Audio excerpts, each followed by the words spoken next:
continuación va a presentar su trabajo Gastón Beltrán, que es investigador del CONICET y es profesor en el Departamento de Sociología de la Universidad de Buenos Aires.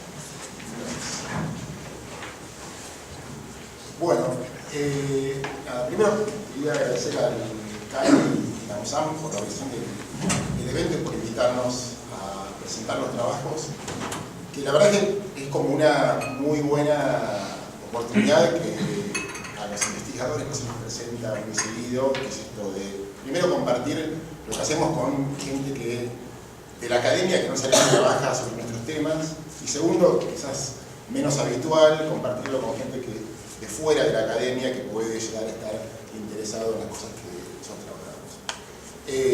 Segundo, quería agradecer a Mariana y a Olesia por haberme invitado a participar en esta aventura, como decía Mariana, que realmente lo fue en varios sentidos.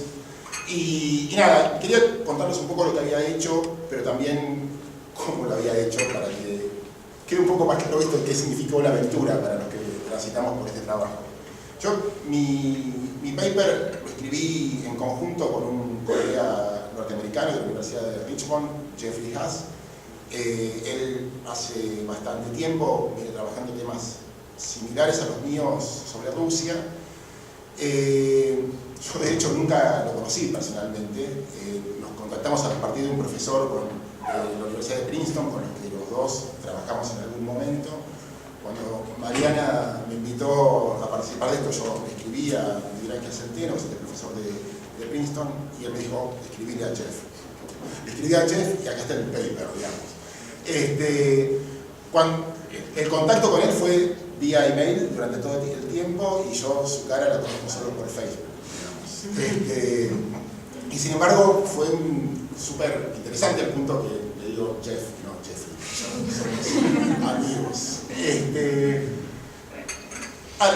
Lo que fue interesante del proceso fue cuando Mariana me propuso esto. Los estudios comparativos siempre son, a mí me interesan mucho, me parece que son muy fructíferos para pensar muchas cosas. Ahora, cuando uno piensa en estudios comparativos, en general en Argentina, piensa en Brasil, en Chile, en México, en España, como mucho, digamos, ¿no? Y pensar en Rusia era como un desafío enorme, digamos, ¿no? De hecho, cuando empezamos a escribirnos con Jeff sobre el proyecto y qué era lo que íbamos a hacer, los dos dijimos, perfecto, es un proyecto súper interesante, ¿y ahora qué hacemos? Digamos, no sabíamos muy bien con qué nos íbamos a encontrar, digamos, ¿no? Uno cuando hace comparaciones con otros países de América Latina, con países de regiones más o menos cercanas, tiene alguna idea de con qué se va a encontrar cuando va a hacer un trabajo comparativo. En el caso de este trabajo con Rusia, la verdad es que nosotros no teníamos ni idea hacia dónde estábamos yendo. Lo curioso es que cuando empezamos a compartir lo que él venía escribiendo, lo que yo tenía escrito, nos encontramos rápidamente con que había muchos más puntos de contacto en lo que estábamos pensando, en lo que estábamos encontrando, en las preguntas que nos estábamos haciendo, en algunas de las respuestas que estábamos ensayando, mucho más fuertes de lo que imaginamos antes de adentrarnos en la aventura. Lo que trabajamos en este paper, y con sus grandes diferencias, lo que intentamos hacer, como hicimos un solo trabajo escrito entre los dos, en ida y vuelta a través de correspondencia, fue poner el foco más en los puntos en común que en las diferencias. Y lo que nosotros trabajamos tiene que ver básicamente con algo que a los dos, tanto mirando a Rusia, Jeffrey, como mirando a Argentina, yo nos parecía al menos interesante, que es la paradoja de por qué en la transición, para ponerle algún nombre, digamos, hacia las reformas de mercado en los finales de los 90, finales de los 80 y principios de los 90, un número importante de actores económicos, con poder económico, con poder político, apoyaron reformas que en el mediano o largo plazo terminaron siendo perjudiciales para sus intereses.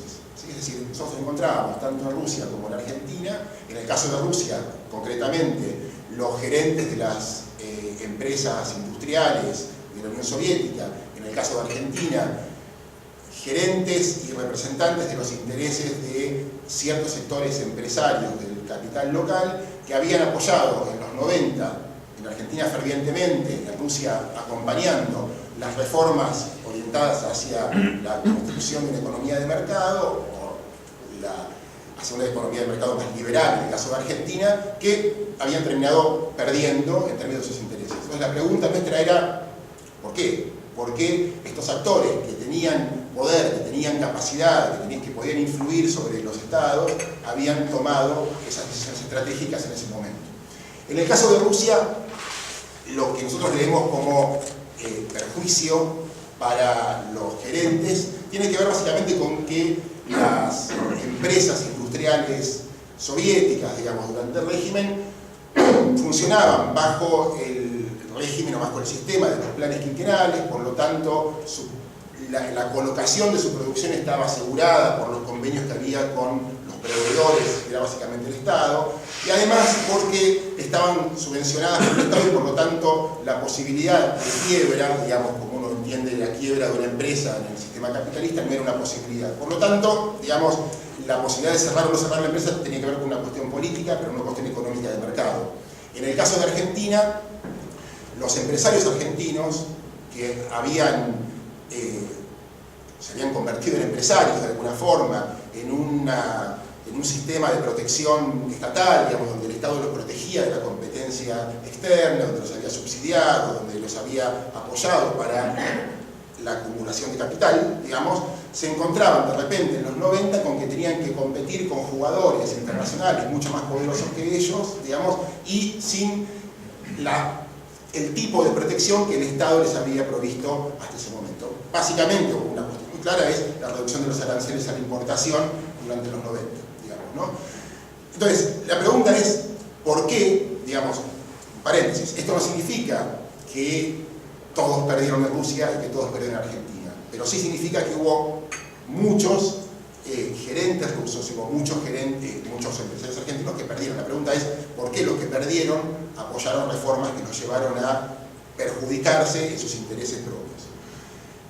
El trabajo que hicimos con Jeffrey tenía que ver básicamente con poner en cuestión algunas de las explicaciones más habituales respecto a esto, que tienen que ver con pensar la decisión de los actores económicos como decisiones exclusivamente racionales en términos de evaluación de costos y beneficios. ¿Sí? La teoría económica más clásica lo que supone es que los actores deciden racionalmente evaluando la situación presente y previendo cómo va a ser la situación futura. Entonces lo que hicimos fue pensar en un modelo, digamos, que complejiza un poco esa toma de decisión, y donde básicamente lo que sostenemos es que, en parte, el contexto particular en el que se tomaron las decisiones, pero sobre todo las historias particulares de Argentina y de la Unión Soviética, luego Rusia, llevaron a los actores a tomar determinadas decisiones en determinados momentos.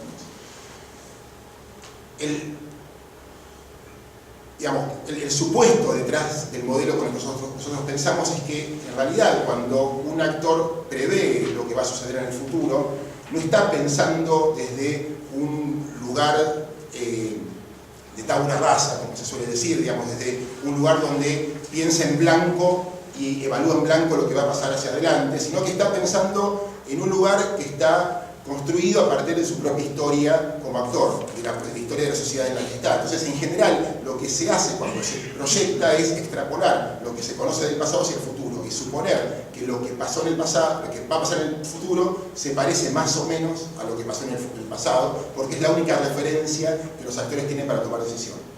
Entonces, nosotros trabajamos sobre 3 dimensiones. Tengo bien de tiempo.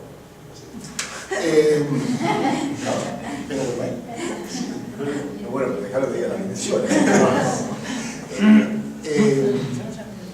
Son 3. Muy breves. Son 3 cuestiones. Una tiene que ver con la ambigüedad de las reformas, la otra tiene que ver con la expectativa de que las reformas iban a fracasar, y la tercera tiene que ver con la percepción de los actores de que se iba a poder ganar en la autonomía.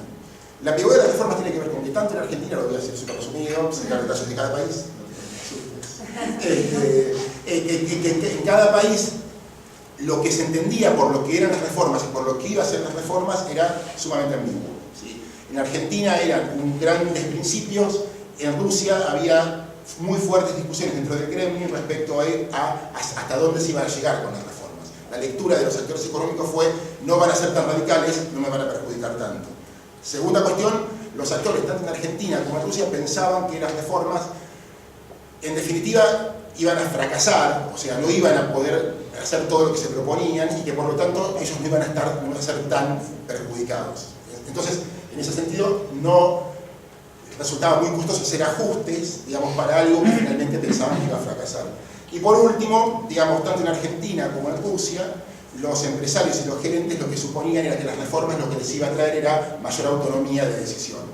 En Argentina, digamos, en la discusión clásica sobre las reformas del Estado de los 80s y los 90s, los empresarios decían: lo que no permite el desarrollo capitalista en América Latina es la existencia de un Estado que controla mucho la economía, demasiado, que nos asfixia, que no permite que las fuerzas del mercado funcionen por sí mismas. Si el Estado se retira un poco, la economía va a poder crecer mucho mejor. En Rusia los gerentes decían: nosotros no podemos tomar ningún tipo de decisión porque estamos siempre controlados por el Estado, que nos regula, que nos constriñe con los planes quinquenales, que nos dice qué tenemos que producir, cómo tenemos que producir, a quién tenemos que venderle.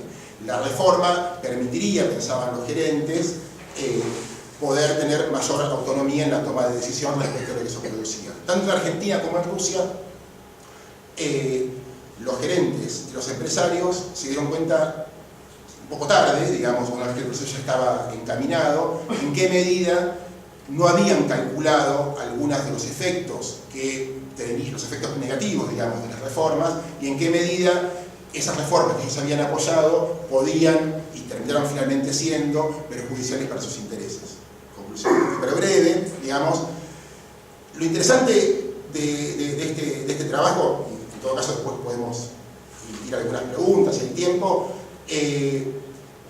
me parece que hay como dos conclusiones. A ver, primero, como un paréntesis, nosotros cuando pensamos esto con Jeffrey, pensamos en el caso argentino, pero pensando que es muy fácil trasladar el caso argentino al caso latinoamericano, al menos en la comparación entre Rusia y Argentina o Rusia y América Latina, digamos, ¿no? Con lo cual, muchas de estas conclusiones uno podría sacar de lo que está en general en el trabajo, yo creo, digamos, en términos de bloques, digamos, ¿no? Que es como lo que más se piensa ahora en términos de relaciones internacionales. Segunda cuestión, el trabajo lo que permite, y Mariana adelantaba algo de eso en su presentación, es ver en qué medida ni Rusia ni Argentina son tan únicos y tan distintos y tan excepcionales, digamos, ¿no? Sino que junto con las excepcionalidades propias de cada país y de sus historias, hay puntos de contacto muy fuertes que permiten pensar qué es lo que hay en común y permite a su vez generalizar algunas conclusiones que nosotros estamos pensando siempre como conclusiones aplicables a casos nacionales. Esto usa más académico.